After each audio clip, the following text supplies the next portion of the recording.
Thinking back to the inception of this book almost 3 decades ago, I can recall the intense excitement and the sense of discovery I felt in studying freshly the ideological themes of revolutionary America.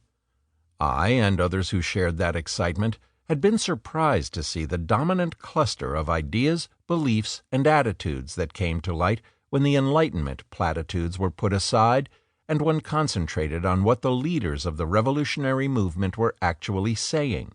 where their ideas had actually come from, how those ideas had cohered, and how, though derived from a different world, they had articulated circumstances unique to North America. Those discoveries emerged from a deeply contextualist approach to history, an immersion in the detailed circumstances of a distant era, and an effort to understand that world not as it anticipated the future, but as it was experienced by those who lived in it. In that context, it became clear that the ideology of the American Revolution was a blend of ideas and beliefs that were extremely radical for the time,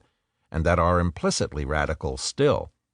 In fact, I called the book, when it was first published, The Transforming Radicalism of the American Revolution, and worked out some of the broader implications of that theme in Chapter 6, The Contagion of Liberty. The ideology of the Revolution, derived from many sources, was dominated by a peculiar strand of British political thought. It was a cluster of convictions focused on the effort to free the individual from the oppressive misuse of power, from the tyranny of the state. But the spokesmen of the Revolution, the pamphleteers, essayists, and miscellaneous commentators, were not philosophers, and they did not form a detached intelligentsia. They were active politicians, merchants, lawyers, plantation owners, and preachers, and they were not attempting to align their thought with that of major figures in the history of political philosophy whom modern scholars would declare to have been seminal. They did not think of themselves as civic humanists, nor did I describe them as such in attempting to characterize their thought. They would have been surprised to hear that they had fallen into so neat a pattern in the history of political thought. They believed that any political system, certainly all republics, had to be based in some significant degree on virtue, but they had no illusions about the virtue of ordinary people. And all of them believed in the basic value of personal property, its preservation, and the fostering of economic growth. They were both civic humanists and liberals, though with different emphases at different times and in different circumstances.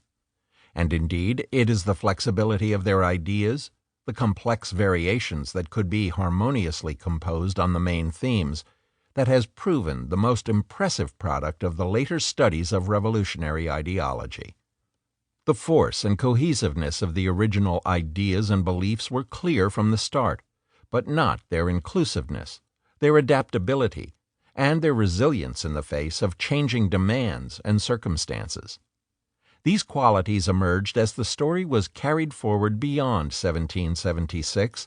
and one could examine in detail the encounters of these ideas with new and different problems. In the first phase of their effort to think through and put to use the ideas they had inherited and valued most, the main subject of this book,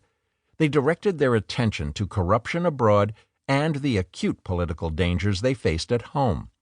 and concluded that perpetuation of the freedom they had known required, at whatever cost, the destruction of the political and constitutional system that had hitherto governed them. In the next phase, reforming, according to progressive principles, the public life of the separate states, they drew on ideas, implicit and explicit in what had gone before, related to the technical problems of liberalizing the small-scale governments with which they were deeply familiar and which made no claims to the powers of nation-states. The final phase, perverse it seemed to many, in view of the main concerns of the pre-revolutionary years, was the construction of a new national government of great potential power,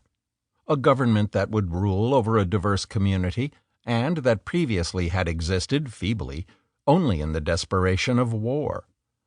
But to build such a nation-state to replace the power system from which they had only recently escaped seemed to reverse the direction of the ideological revolution they had created.